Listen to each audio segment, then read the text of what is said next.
Listo. Buenas noches. El día de hoy vamos a hablarles un poco sobre los retos y desafíos que enfrentamos en la educación con esta nueva normalidad a raíz del COVID-19.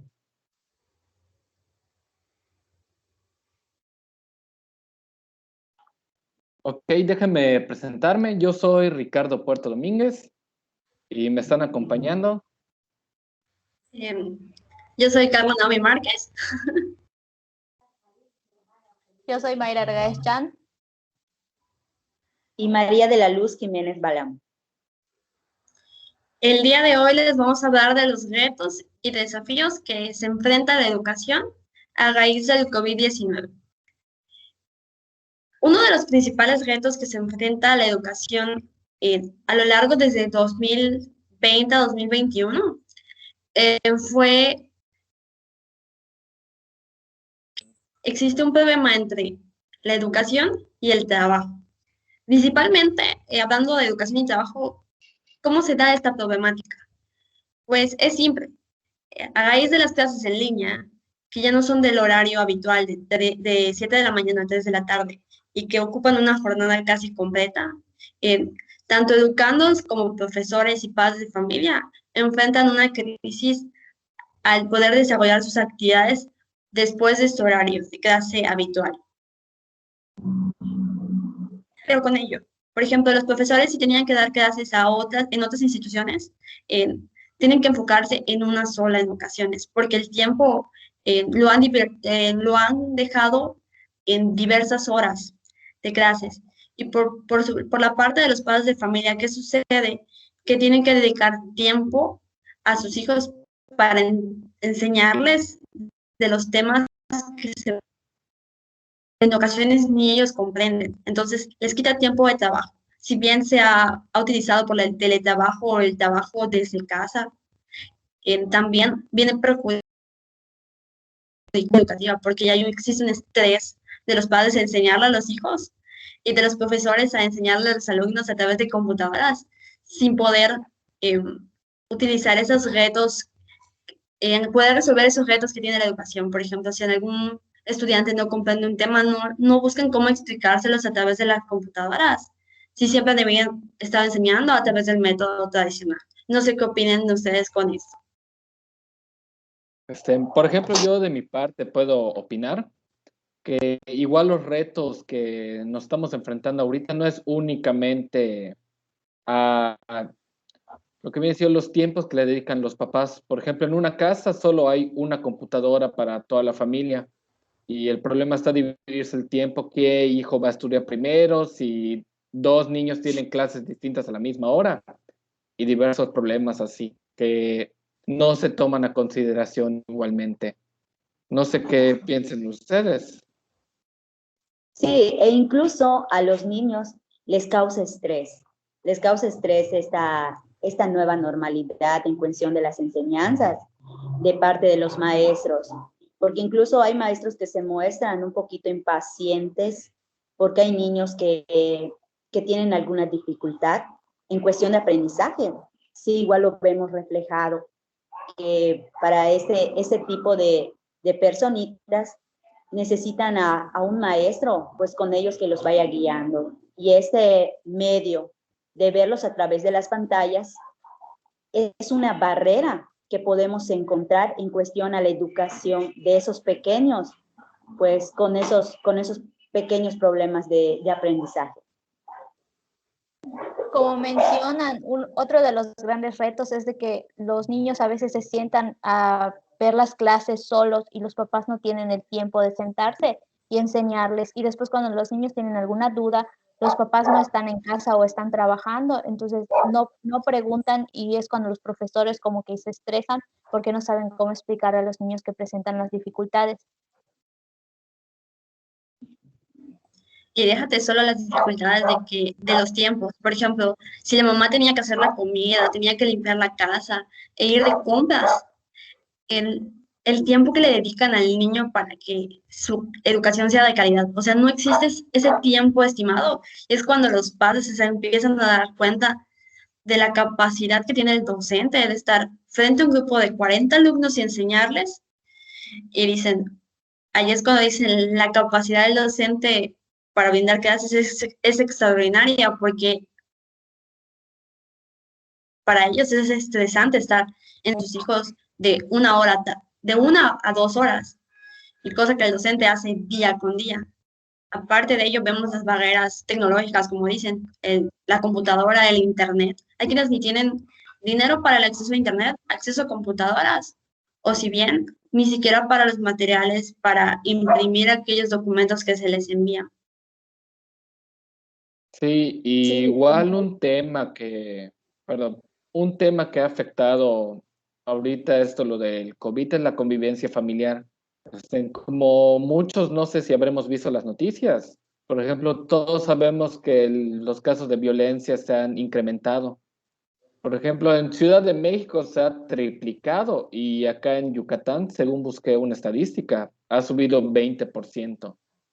Todo esto por lo que viene siendo el coronavirus, estamos todos encerrados. Por ejemplo, no todos tenemos el lujo de una casa con un cuarto para cada niño y los papás están todos juntos en una casa pequeña y es normal que pasen roces. Igualmente los problemas de alcoholismo, drogadicción, igual se han ido a la alza y eso provoca la violencia intrafamiliar. No sé qué piensen acerca de esto y cómo afecta la educación. sí, e incluso podemos ver que muchos adolescentes en este caso están abandonando las escuelas, eh, ya no siguen con su aprendizaje, ya que aparte que es demasiado estrés de lo que está sufriendo en estos momentos, incluso por no tener en algún aparato electrónico como un celular o una computadora. Entonces, al ver la economía, creo que también esta nueva normalidad nos abre un nuevo panorama hacia cómo estamos económicamente en cuestión en casa. Creo que como sociedad tenemos un gran reto de los gobiernos de poder mirar esas dificultades, esos problemas que hay en nuestro país, que ¿cómo se llama? Que aquejan a todas esas comunidades con rezago. Sí, como mencionas, la deserción no solo se da por los casos de violencia, sino también porque en las comunidades muchas veces no llega el internet, no tienen televisión, no hay señal de cable y tampoco tienen los medios para adquirir ni un celular ni una computadora o no saben manejar las computadoras para que los hijos puedan tomar las clases. Igual podemos Pero también esta violencia se viene a raíz. Sí, continúa. Perdón. Yo les comentaba acerca de la preparación igual de los maestros, que hay muchos maestros que no están preparados para dar clases en línea.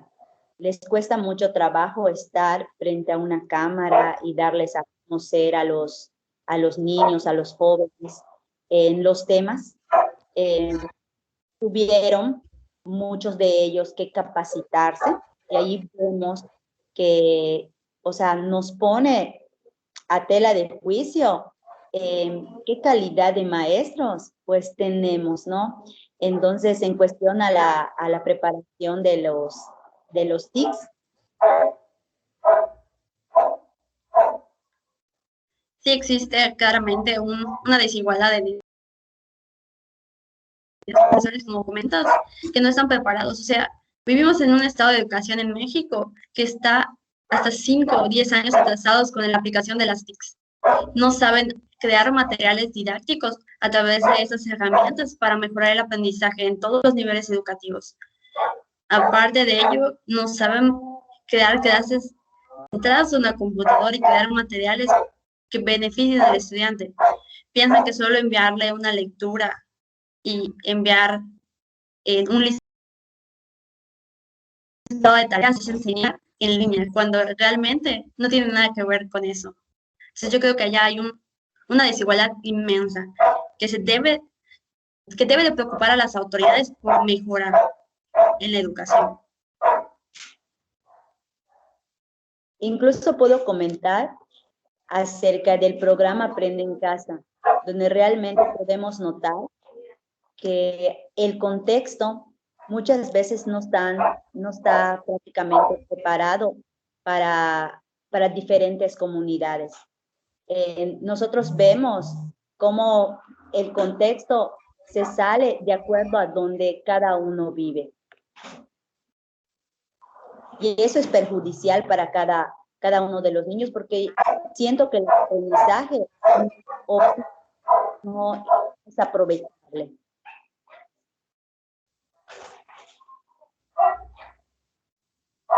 ¿Alguien más opina algo distinto a lo que nosotros acabamos de comentar?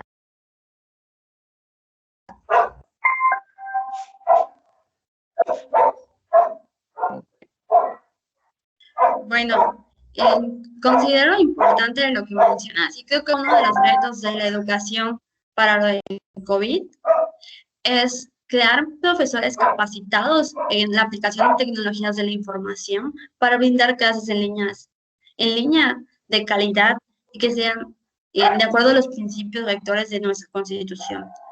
Aparte de ello, también considero que el gobierno debe de monitorear las clases que se imparten para evaluar si se están aplicando los parámetros de la educación en línea, dejando las prácticas tradicionales a un lado y obligando a los maestros a modernizarse en educación. Yo creo que para concluir, pues, creo que al sistema educativo de México le falta mucho para mejorar. Sin embargo, esta pandemia ha sido un par de aguas para medir los parámetros de mejorar la educación y que en los siguientes años nuestra educación sea de calidad y que se ajuste a la educación que se brinda en países como España, Inglaterra, Rusia, China, que el COVID no ha detenido su educación. Igual puedo decir, para concluir con el tema, que podemos tomar esto como un punto de aprendizaje de lo que hemos estado haciendo, ver en qué estamos fallando y qué podemos mejorar. Aparte que esto es un punto de inflexión para que no todos aprendemos de la misma manera, que no es lo mismo enseñar en la ciudad que enseñar en una comunidad, que enseñar en una ranchería. Y por eso debemos, más que nada, la educación se tiene que adaptar a las necesidades de los alumnos, sin importar dónde se encuentren ellos. Y pues para concluir, nada más quiero mencionar que esto es un trabajo en conjunto. Una sociedad unida que trabaja para una educación, creo que es lo mejor que podemos hacer, ¿no?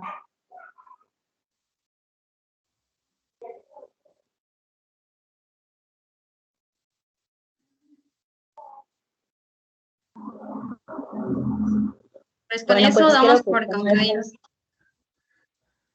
Con eso damos por concluido este conversatorio acerca de la educación en línea y las dificultades que se ha enfrentado la educación en México con el COVID. Les saludo a todos y nos vemos en la próxima. Gracias. Hasta luego. Buenas noches, compañeras. Buenas noches. Buenas noches.